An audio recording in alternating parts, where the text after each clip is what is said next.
plaisir, chère Mylène, de recevoir ton catalogue et d'y découvrir la richesse de tes inventions, à travers techniques et formes, chaque fois repensées. J'aime comme tu joues de l'empreinte, toujours la repensant, la variant, la développant.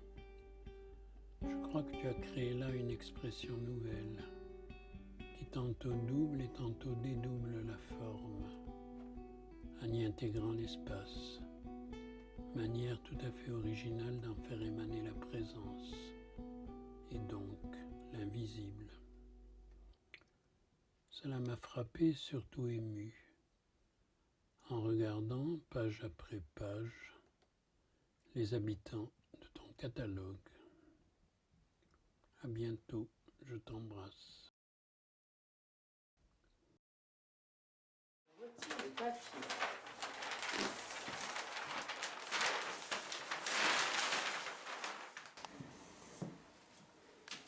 Au début, je travaillais directement sur le papier.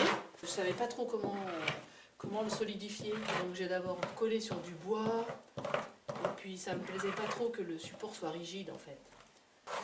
Un jour, j'ai essayé en collant sur une toile. Et puis maintenant, je travaille tout le temps là-dessus, quoi.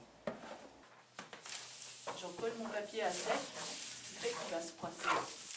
Du coup, j'ai une surface qui est accidentée, c'est ça qui m'intéresse.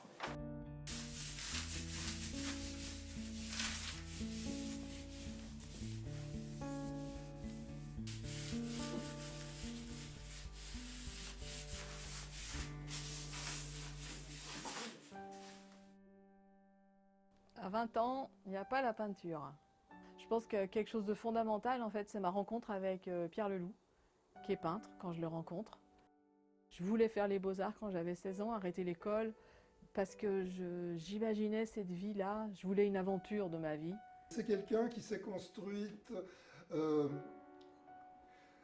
de manière à la fois autodidacte, mais sans mettre une couronne sur son aspect autodidacte. Elle s'est toujours aussi, là encore on revient à l'altérité, elle s'est nourrie des autres. C'était pour moi un moment où d'un seul coup j'ai pu prendre pied sur le monde et m'en emparer, en faire quelque chose.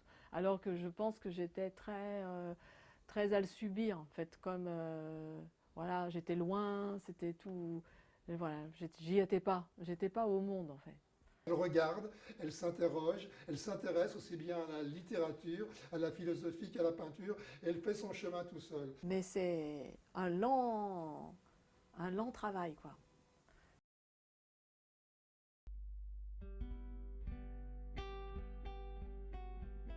En m'intéressant à la peinture, ce sont que des noms d'hommes que j'ai rencontrés.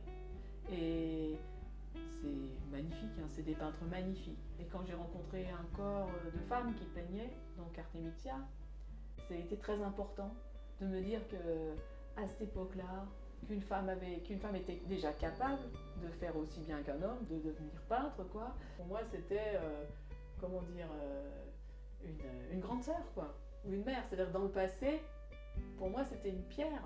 Elle avait fait cet autoportrait en allégorie de la peinture, et du coup, j'ai eu le désir de me représenter moi-même à la place. J'ai fait un premier tableau de façon réaliste, et puis j'en ai fait un deuxième parce que je trouvais que le premier, ça me plaisait pas. Je voulais qu'il soit plus proche du premier, enfin de l'original, quoi.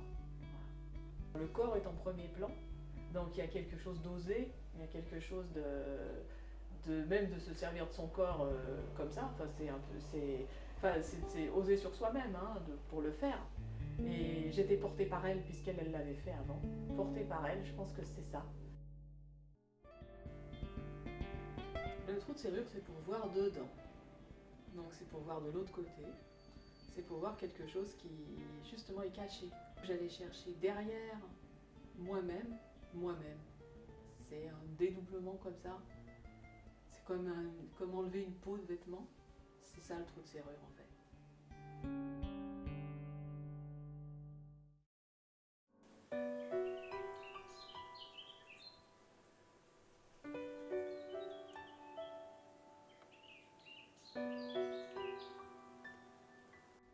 Dans son travail, Mylène s'inscrit dans une ronde des femmes qu'elle arrive à mettre en confiance. Dans Visage secret avec Pierre Bourjade, 9 femmes lui offrent la possibilité de photographier leur sexe en toute intimité. Mais c'est un intime qui n'est jamais exhibitionniste ou intimé. C'est parce qu'il y a cette confiance que le travail peut se faire.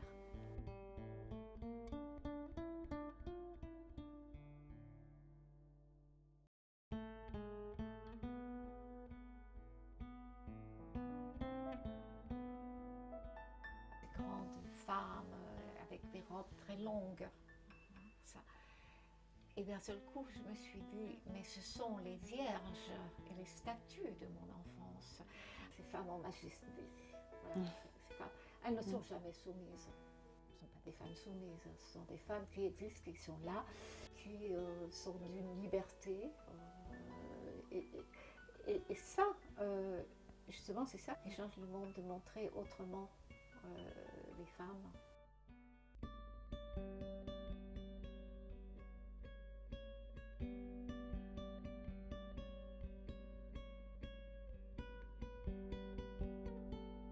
Cette couture ou cette broderie rassemble les parties du corps.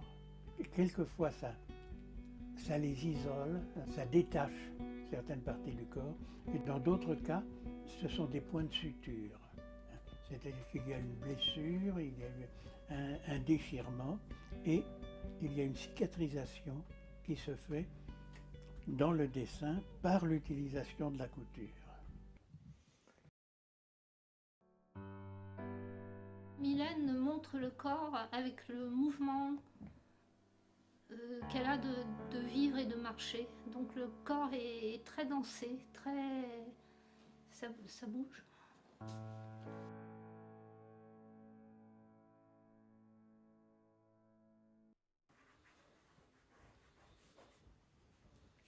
La fresque, en fait, ça m'est venu, j'ai changé d'atelier. Donc j'ai eu un atelier plus grand et puis nouveau. Et pour m'installer dans cet atelier, qui est un lieu où avaient habité mes beaux-parents, dont j'ai trié les affaires et trouvé des quantités de vieilles photos. Et je me suis retrouvée avec toutes ces photos et j'ai eu envie de faire quelque chose autour du temps, de ce temps qui passe. Ce qui est très frappant dans ce qu'elle fait, c'est le côté dessin. Il y a très peu de gens aujourd'hui qui font de grands dessins au crayon. C'est rarissime. Alors, ça me fascine beaucoup. Et en particulier dans ces dessins qui ont été exposés à Roubaix, dans le lieu même du malheur ouvrier. Ce qui m'a frappée vraiment, c'est la proximité des corps. Ces corps qui se touchent, qui sont une force, voilà, qui sont la force, une force sociale, mais c'est aussi une fraternité, forcément. Fraternité, mais en même temps qui n'est pas du tout exhibée. Mylène a la capacité de sortir cette sensation de vie, mais avec le malheur et elle le sort avec une intensité foudroyante pour celui qui regarde. C'est un côté militant, si je puis dire, dans le fait de choisir de représenter aussi bien tous ces personnages dans une situation à la fois de foule et d'individu.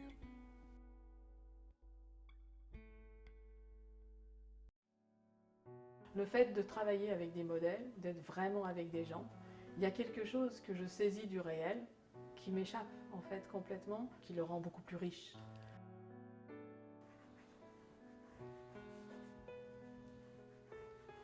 Bon là, je les regarde et d'un seul coup me vient la rencontre. C'est-à-dire cette femme, elle me regarde, tac, je sais qui c'est, elle s'appelle Maria, je vois où elle m'en dit, etc. C'est aussi je sais pas, c'est vivant, voilà, je crois que c'est ça que je cherche.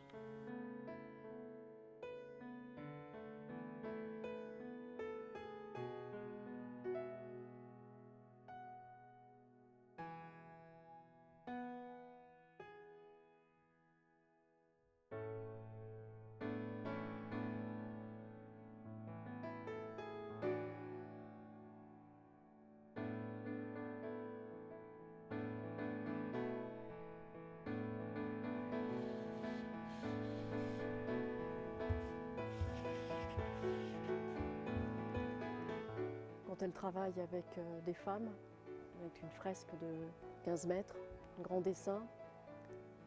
Des femmes nues, donc il y a une livraison d'une intimité, d'une certaine forme d'intimité, de nudité, mais sans qu'on soit dans une représentation du nu au sens très académique.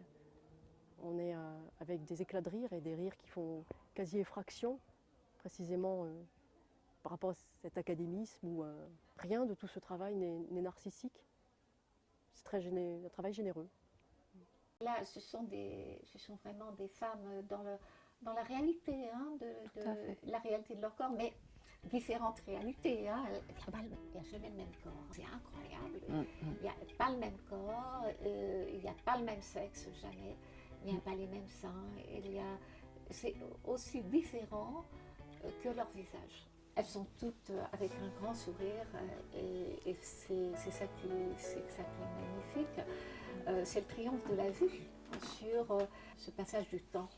Le passage du temps dans les corps. Même le corps mutilé, c'est un corps qui est là et qui éprouve certainement du plaisir. C'est très très beau. Elle se moque du témoin.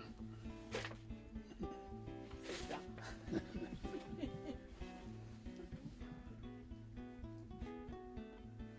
Le dessin fait que ta trace est peut-être plus importante que le personnage. Ça, c'est une chose assez difficile à penser. Peut-être qu'on ne voit pas d'emblée, mais c'est que au fond, la représentation l'emporte sur la situation. On a un corps, on n'y peut rien. On est comme ça, on est nu, on meurt nu, et puis j'en ai ras-le-bol des agressions qui peuvent être faites par le commerce, qui peuvent être faites par la religion, qui peuvent être faites par nos sociétés, et qui nous transforment en fait en des objets, alors que le but en fait de nos vies, c'est d'être. Ça me fait du bien de faire ça, voilà.